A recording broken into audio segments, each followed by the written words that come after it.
நான் 2010 கட்சி ஆரம்பிச்சேன். இப்ப 26 வரைக்கும் வந்து 26 தேர்தலில் நிக்க போறேன். ஆனா என்ன பிரயோஜனம்? அம்மன் ஜல்லிக்கு பிரயோஜனம்டா. Hey guys, welcome back to another video. நம்ம இன்னைக்கு என்ன பார்க்க போறோம்னா, நாம் தமிழர் கட்சியை சேர்ந்த ஒரு தொண்டர். ஓகேங்களா, தொண்டர் நீங்க அவனை எப்படினாலும் வச்சுக்கோங்க. அவர் வந்து என்ன பண்ணாருன்னா, ரீசெண்டா பாத்தீங்கன்னா நம்ம ஓட்டுன்றப்ப ஒரு நாளைக்கு முன்னாடி வந்து ஒரு ப்ராப்ளம் இஷ்யூ ஆச்சு. ஒருத்தர் வீடை புகுந்து போய் அடிக்க போய் கடைசியில் அவர் ஜட்டியோட உட்கார்ந்து இருந்தாரு. அதை கண்டிப்பா நீங்க எல்லாரும் பார்த்துருப்பீங்க. ஓகேங்களா, ஜட்டியோட உட்காந்து யானை பழம் எப்படி பூனை பழம் ஆச்சுன்னு கண்டிப்பா பார்த்துருப்பீங்க. பூனை கூட கம்பேர் பண்ணக்கூடாது. இவனை எலியும் கம்பேர் பண்ணக்கூடாது. எப்படியும் கம்பேர் பண்ணக்கூடாது. சாரி ப்ரோ, பேசுறதுக்கு பயமா இருக்கு. வீடு தெரிய வந்து அடிப்பியும் வந்து ஏண்டா டே உன்ன மாதிரி நம்ம பேசணும்னா என்னன்னா, உங்களுக்கு ஒண்ணு என்ன சொல்லிக்கிறேன்னா, எனக்கு புரியல. ஒரு ஸ்டேஜ் கிடைக்கும் போது வந்து நீங்க வந்து பெரிய இது மாதிரி பேசிக்கிறீங்க. இல்ல அப்படி இருக்கணும் இப்படி இருக்கணும், டிசிப்ளின் கத்துக் கொடுக்கணும்லாம் பெருசா பேச தெரியுதுங்களா? எங்கடா கொஞ்சம் டிசிப்ளின்? ஜட்டியோட நிக்கிறதா டிசிப்ளினால? இத சொன்னா பெரிய இது மாதிரி வருவானுங்க, பாஞ்சுக்கிட்டு கீழே கடிக்கிறதுக்கு வந்துடுவானுங்க. ஏட்டா கடைசி வரைக்கும் இந்த ஒரு சில பேர் இருந்தானுங்க. எப்படி தெரியுமா? விஜய் விஜய் விஜய் விஜய் விஜய் விஜய் கடைசி வரைக்கும் நீங்க அவங்கள விஜய் விஜய் பேச வச்சு அவர் ஜெயிச்சிட்டாடுறான். நீங்க 234 தொகுதியில இருந்தும் ஒரு தொகுதி உங்க தலைவர் நின்ற தொகுதியில கூட ஜெயிக்க முடியலடா. எனக்கு வந்து சீமான் மேல வந்து ஒரு சில கோபங்கள் இருக்கு. என்ன ரீசன் பாத்தீங்கன்னா, முன்னெல்லாம் அவர் பேசுறத கேட்கணும் நல்லா இருக்கும். சரி ஓகே, என்னடா நல்லா பேசுறாரு, ஒரு வாய்ப்பு தான் கொடுங்களா அப்படின்னு இருக்கும். பட் நீங்க நல்லா சிந்திச்சு பாத்தீங்கன்னா, இவனுக்கு தலையினால இந்த தமிழ்நாட்டுல வரவும் மாட்டானுங்க, வரவும் விடக்கூடாது. ஓகேங்களா, இவனுங்க இந்த மேடை நாகரிக பேச்செல்லாம் பாத்தீங்கன்னா ஒரு மாதிரி கத்துவானுங்க ஃபர்ஸ்ட். அதுக்கப்புறம் பாத்தீங்கன்னா அப்படி சொல்லுவாங்க. இது எங்க இருந்து வச்சுன்னு பாத்தீங்கன்னா, சீமான் அவர்கள்ட்ட இருந்தா வந்திருக்கும். அதுக்கப்புறம் என்னன்னு பாத்தீங்கன்னா, உனக்கு பேசுறதெல்லாம் கொஞ்சம் ராங்காவே இருக்கும். உனக்கு பேசுறது ரெண்டாவது மாத்தி பேசுவானுங்க. எப்படி தலைவர்கள் வந்து மாத்தி பேசுறாரோ அதே மாதிரி மாத்தி பேசுவாரு. ஒரு சில விஷயங்களை நீங்க மாத்திக்கிட்டாலே கண்டிப்பா உங்களோட ஓட்டு பெர்சன்டேஜ் ஏறும். அதே மாதிரி ஏதாவது 1-2 தொகுதியாவது ஜெயிச்சிருக்க வாய்ப்பு இருந்திருக்கும். பட் நீங்க கடைசி வரைக்கும் மாறல. கடைசி வரைக்கும் நீங்க விஜய் கடிச்சுக்கிட்டே இருந்தீங்க. அதுவும் ஒருத்தன் இருக்கான், சேனல் வச்சு நடத்திட்டு இருக்கிறான் ஒருத்தன். அவெல்லாம் வந்து நீங்களாம் வந்து ஒரு நாம் தமிழர் தொண்டர்னு இருக்கிறீங்க, நாம் தமிழர் சப்போர்ட் பண்ற மாதிரி பேசுறேன்னு சொல்லிட்டு கடைசியில விஜய் தானே சப்போர்ட் பண்ணி பேசுற மாதிரி அவருக்கு வந்து எந்த அளவுக்கு நீங்க எதிர்ப்பு காமிச்சு அந்த அளவுக்கு சப்போர்ட் தான் கூடியிருக்கு. நீ என்ன நினைச்சு பேசிட்டு இருந்திருப்பீங்க? நம்ம இப்படிலாம் பேசணும்னா கண்டிப்பா அவரோட ஓட்டு பெர்சன்டேஜ் குறையும், நம்ம ஒரு இதை காமிச்சு அவரை தோக்கடிச்சலாம் பார்த்தீங்க. கடைசியில கட்சி அந்த நிலைமைக்கு வந்துச்சுன்னு நான் சொல்லி தெரிய வேண்டியது அவசியம் கிடையாதுன்னு நினைக்கிறேன். இன்னொன்னு பாத்தீங்கன்னா, இன்னும் எங்கேயும் பேசி எங்கேயும் வந்துருச்சுல இந்த ராஜா ஓகேங்களா, அவர் என்னன்னா ஒரு லேகியெல்லாம் வித்துட்டு இருந்திருக்காரு. அந்த லேகியத்தை பத்தி பேசிட்டாரு, சொல்லிட்டு போய் வீடு வந்து அடிக்க போயிருக்காரு, கர்வா தூக்கிட்டு போயிருக்காரு, வெட்ட போயிருக்காரு. என்னடா கடைசியில் உன்னை ஜட்டியோட உட்கார மிச்சம். என்ன சொல்றேன்னா, இவங்க வந்து பெருசா பேசுவாங்க. நாம் தமிழர் கட்சிகள் வந்து ஒரு கூட்டம் நடத்தாங்கன்னா அவ்வளவு இதா இருப்பாங்க.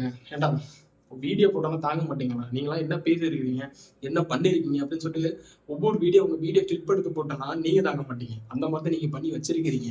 சரிங்களா, எங்கேயும் நீங்க ஒழுக்கத்தையும் ஃபாலோ பண்ணல, எங்கேயும் கரெக்டாகவும் நீங்க இருக்கல. எல்லாத்தையும் சொல்லலாங்க, எல்லா கட்சியில இருக்கவங்க எல்லாத்தையுமே தப்பா பேச முடியாது, தப்பான ஆட்கள் கிடையாது. பட் நீங்க சொல்றப்ப உங்களுக்கு அருகதை கிடையாது. அப்ப நீங்க என்ன பண்ணிட்டு இருக்கீங்க சொல்லுங்க பார்க்கலாம். ஒரு கட்சியோட சேர்ந்தவர் ஒருத்தர் உள்ள போய் அடிச்சுட்டு கடைசியில கட்சிக்காக அடிக்கல மாதிரி தான் அங்க பேசிட்டு போயிருக்காங்க. பட் நீங்க பாத்தீங்கன்னா அது வேற. ஒரு தலைவனா இருக்க வேண்டிய எப்படி இருக்கணும்னு உங்க கட்சிக்கு தெரியாது.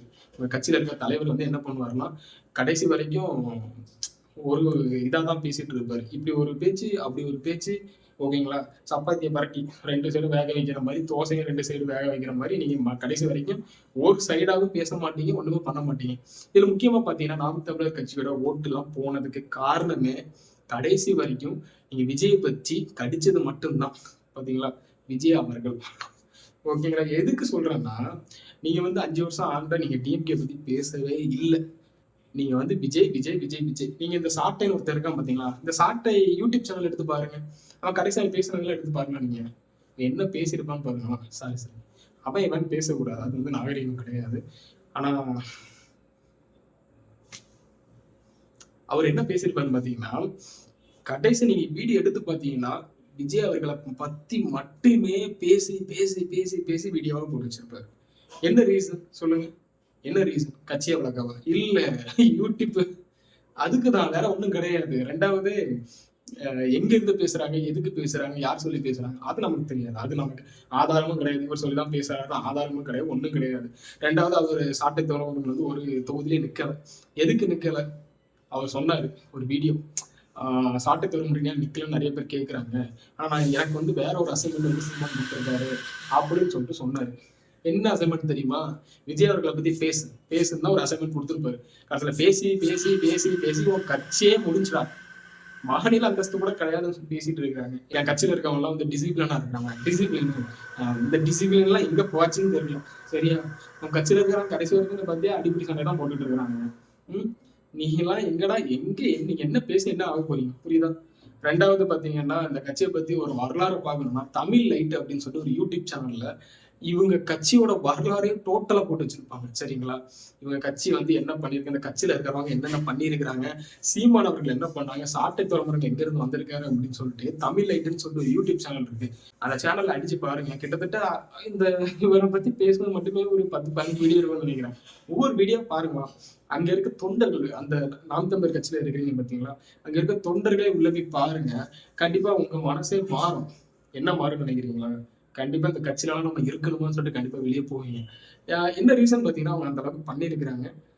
அவர் வீடியோவே நீங்க போய் பாருங்க. ஏன்னா ஒரு கிளியர் எக்ஸ்பிளனேஷன், உங்களுக்கு ஒரு கிளாரிட்டி கிடைக்கும். இனிமையாவது இந்த கட்சியை வந்து ஆதரிக்கிறதுக்கு முன்னாடி என்ன ஏதுன்னு பாருங்க.